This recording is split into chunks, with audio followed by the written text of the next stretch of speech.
ilang beses akong nakiusap sa'yo. Hanggang ngayon, hindi mo pa rin ako tinatantanan. Hanggang ngayon, hindi mo pa rin tinatantanan ang asawa ko. May pa-text-text ka pa. Ang kapal ng mukha mo! Ako nga ang hinaharangin, Dada. Ikaw yung nag-text sa akin, di ba? Di ba? Kaya sigurado kong ikaw rin yung gumagawa ng paraan para makalapit ka sa asawa ko. Gusto mo talaga ng gulo? Sige! Bibigay ko sa'yo! Gusto mo ng gulo? Wow! Gulo! Wow! Empty words, Monica! Pwede ba, ha? Hindi ako makikipagsindakan sa'yo, kaya kung pwede lang bumalik ka na sa boring mong bahay. Baka hindi mo alam, ha? Boring ka!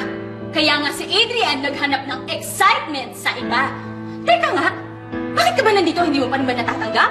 Ha? Na naging akin si Adrian, ha? Akin siya! Akin si Adrian! Akin siya! Akin siya! Akin siya! Wala ka sa'yo, Nicole!